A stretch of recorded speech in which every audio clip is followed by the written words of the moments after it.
Halo guys, kembali lagi dengan gue Kuro guys. Kali ini mari kita bahas lagi anime atau novel Idale no Daichi Nite mengenai scene yang kena skip di animenya. Dan kali ini kita bahas episode 8-nya. Oke, langsung aja kita masuk ke pembahasannya.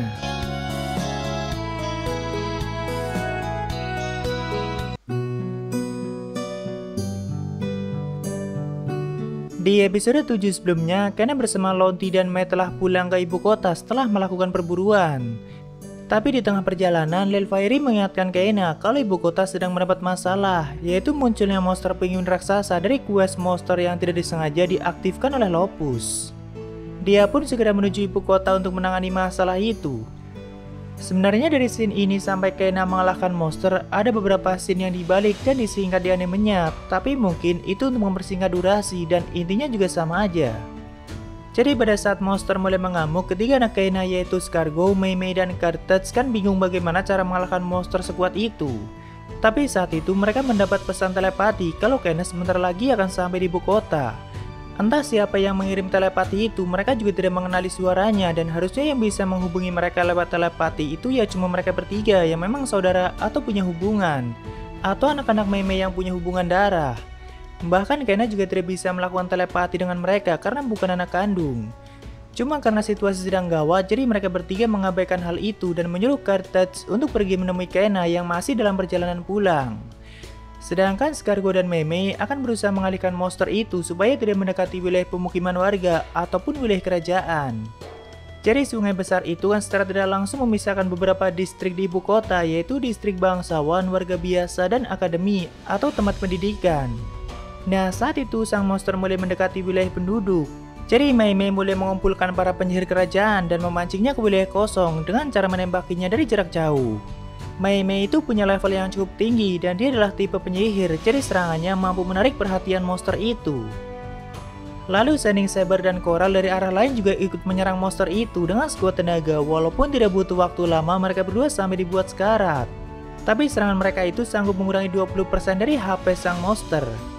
Tak lama setelah itu, Scargo yang melihatnya langsung pergi ke tempat Coral dan Shining Saber, dan dengan sihir penyembuhannya yang tinggi, Scargo memulihkan mereka berdua. Dia juga sudah mengumpulkan banyak penyihir untuk membantu Mei Mei dan yang lainnya. Sedangkan Shining Saber dan Coral yang sudah dipulihkan juga akan ikut membantu mengalihkan perhatian. Jadi saat itu mereka semua bekerja sama untuk menjauhkan sang monster dari pusat kota. Dan setelah MP mereka semua hampir habis, barulah Kena melancarkan serangan dahsyatnya dari jarak jauh supaya tidak ada orang yang melihatnya. Namun Mei Mei dan Scargo yang menyadari hal itu langsung menyuruh pasukannya untuk mundur dan berhenti menyerang. Dan dengan sekejap sang monster berhasil dilenyapkan oleh Kena. Semua penduduk di kota itu tidak ada yang tahu siapa yang sudah mengalahkan monster itu, dan karena serangan Kena sangat dahsyat, jadi semua orang menganggap kalau itu adalah bantuan dari dewa.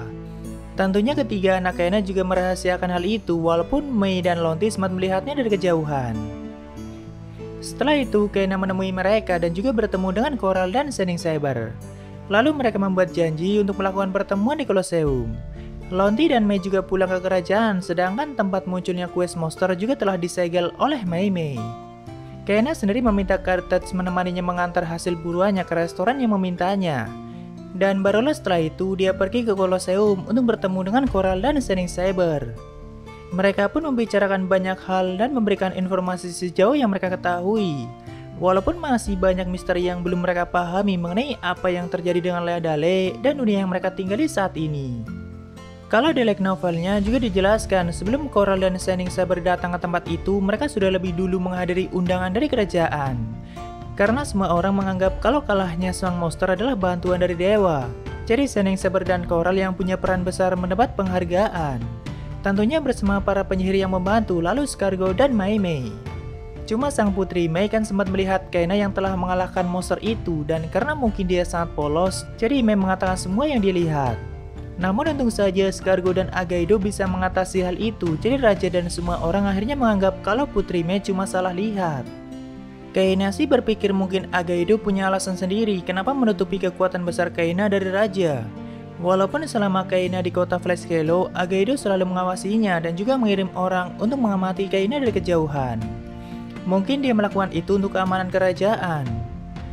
Di sini saat Kena sedang ngobrol dengan Coral dan Shining Saber, dua orang suruhan Agaido juga sempat membuntuti mereka, walaupun Kena sudah menerapkan pelindung di sekitar Colosseum. Begitu juga dengan Scargo yang mendengar kalau ibu kesayangannya akan bertemu dengan seorang pria. Tentu dia langsung panik dan segera menyusulnya. Dan kalau kita teliti nonton animenya, kita sempat ditunjukkan Scargo yang sedang berlari memasuki Colosseum. Bahkan Kena sampai tidak menyadari kalau Scargo berhasil masuk ke tempat itu dan mengawasi mereka dari kejauhan. Tapi untung saja Scargo tidak sampai mendengar pembicaraan Kena dengan Coral dan Shining Saber. Walaupun dia malah jadi punya kecurigaan yang aneh dan menganggap Shining Saber adalah orang yang harus diwaspadai. Oh ya, di LA-nya Kena juga memberitahu mereka kalau menara penjaga Gyotaro ada di Colosseum itu. Karena Gyotaro itu adalah ketua guild mereka. Walaupun Kena tidak sampai membawa mereka masuk ke dalamnya. Shining Saber dan Coral juga menceritakan kalau dulu mereka sempat membuat sub karakter dan menggunakan hak asuh pada mereka, seperti yang dilakukan Kena pada ketiga anaknya. Walaupun dulu hubungan Coral dengan mereka seperti guru dan murid, sedangkan Shining Saber dengan anak asuhnya seperti sahabat. Tapi setelah melihat hubungan Kena dengan ketiga anaknya, Coral dan Shining Saber juga ingin menemui anak asuhnya, cuma entah mereka ada di mana dan masih hidup atau tidak.